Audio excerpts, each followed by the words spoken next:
Les dernières assises de la forêt et du bois qui se sont tenues fin 2021 ont fait ressortir un enjeu majeur, le dialogue forêt-société. Le CNPF a répondu à un appel à projet lancé par l'État et a été lauréat en Nouvelle-Aquitaine avec le projet Sylvacité. Dans ce contexte, le CNPF expérimente une nouvelle méthodologie de concertation territoriale pour valoriser la multifonctionnalité des forêts. Elle s'inspire du concept de Living Lab. Alors on a différents sites d'études en Gironde. On va travailler sur les forêts périurbaines parce qu'elles cristallisent beaucoup d'enjeux différents. Toute la complexité de ces forêts, c'est de concilier les enjeux économiques, environnementaux et sociaux. Une des premières étapes du processus, c'est de rencontrer des acteurs relais. Donc ça peut être des propriétaires, ça peut être des élus, ça peut être des gestionnaires. Et c'est des acteurs qui ont une bonne connaissance du territoire, qui vont nous aider à bien définir le contexte et les enjeux. Les enjeux de la forêt, c'est un poumon qui doit vivre, c'est le poumon de notre planète, comme nous aussi on a notre poumon. Il faut que les deux, bien sûr, se concordent, sinon il y a asphyxie et on n'avance plus. Pour nous, commune de Martignas-sur-Jalles, c'est de clairement identifier la forêt comme une composante de notre territoire, mais aussi de comprendre les impacts qu'elle peut accueillir, et notamment sur les risques potentiels, les risques incendies, les risques sur son devenir, puisqu'on est aussi sur un milieu qui est confronté à accueillir de nombreuses activités. Et donc ces ateliers nous permettent de nous mettre en perspective de l'avenir et de ce qu'on pourra accueillir aussi dans ces forêts tout en la préservant. En tant que propriétaire, l'enrichissement, c'est de voir les autres acteurs qui tournent autour de ces parcelles de bois, voir leurs attentes, de façon à travailler ensemble avec eux et que notre vision que l'on a en tant que propriétaire corresponde aussi aux autres acteurs pour qu'ils en profitent à titre culturel, économique ou autre. Je suis gestionnaire forestier, donc pour moi ça veut dire le valoriser au maximum dans des circuits courts, mais aussi de tenir compte de tous les enjeux et des services écosystémiques liés à cette gestion forestière. Et là on va parler de la biodiversité, de la qualité de l'eau, mais aussi de l'intégration de toutes les parties prenantes dans notre gestion au quotidien.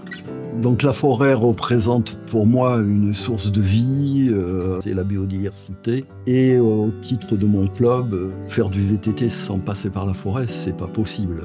Voilà. Tout ça doit parler le même langage et comprendre qu'une forêt, ça vit, ça s'entretient, de temps en temps même ça se coupe pour qu'elle se régénère, et que ces activités annexes puissent s'adapter aussi à la vie de la forêt. La forêt n'est pas un lieu ouvert 24 heures sur 24 toute la vie. Il y a des périodes, il faut moins y aller parce qu'il faut que ça repousse. Et après, on peut en profiter. Voilà. Après la définition de ces enjeux avec les acteurs relais, donc la démarche de concertation, elle se décline en 3 phases opérationnelles. La première étape, donc c'est le premier atelier, vise à l'identification des préoccupations des acteurs du territoire. Ensuite, on va avoir un deuxième atelier qui, lui, vise à spatialiser les services rendus par la forêt et les usages qui s'en accompagnent. Ça va aussi permettre de collecter les aspirations de chacun des acteurs quant à leur potentielle évolution donc sur les forêts périurbaines. L'invitation au Living Lab a été très bien perçue par mon équipe. Parce que pour nous, c'était une opportunité de pouvoir rencontrer la majorité des parties prenantes et de pouvoir discuter et échanger de façon constructive. Alors, la première réunion on s'est déroulée à Malakoff, dans le sud de la commune. On était en plein air, au milieu d'une chênaie. On se réunissait par petits groupes. Le déroulement a une particularité, c'est que on est tout à fait anonyme. On ne sait pas qui est là et où ils sont, dans quoi ils travaillent. Donc une grande neutralité dans les échanges. La découverte des Living Lab pour nous a été une expérience en soi. Le format de rencontre des acteurs 2 par 2, 3 par 3 et puis après en groupe plus large nous a permis vraiment d'échanger sur des sujets de fond. Les médiateurs nous ont beaucoup aidés parce que c'était des personnes qui n'ont aucun lien avec le milieu forestier, donc qui ont un autre regard sur notre métier et qui nous ont aidés justement à orienter les discussions vers des échanges constructifs. La présence d'un médiateur, elle est essentielle sur ces temps puisqu'on est avec des acteurs très différents et le fait d'avoir un rôle un petit peu d'huile qui met de l'huile dans les rouages permet d'avoir un atelier qui se passe de manière sereine et surtout qu'on arrive à des conclusions qui correspondent à tout le monde avec une synthèse qui a été portée et puis de repartir avec le sourire et pas forcément repartir avec ses positions tranchées. Enfin, on a un 3e atelier qui est optionnel, qui est beaucoup discuté avec l'acteur relais suivant ses attentes par rapport à la démarche, et qui lui va s'axer sur le prototypage d'actions à mettre en place pour la conciliation des usages et des services rendus par la forêt. Donc les actions qu'on peut envisager à la suite de ces ateliers, c'est une démarche partenariale avec les différents opérateurs qui ont à agir sur la forêt et aussi de porter à la connaissance des habitants les risques qui opèrent dans ces espaces forestiers. À la suite des ateliers, j'ai été agréablement surprise, mais aussi rassurée que les gens perçoivent notre métier du quotidien comme la normalité, on va dire. On est vraiment ouvert au dialogue pour développer des partenariats avec les parties prenantes qui se sont manifestées à nos côtés et qu'on est vraiment pour monter des projets en équipe. À refaire.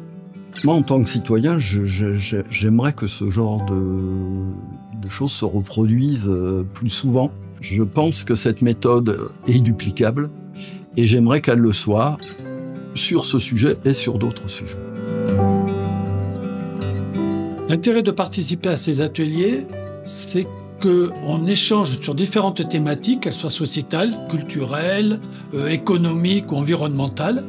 Chacun apporte sa vue de la parcelle de bois et on doit trouver des points de convergence, seul, à deux et en groupe, pour trouver une thématique commune à la fin.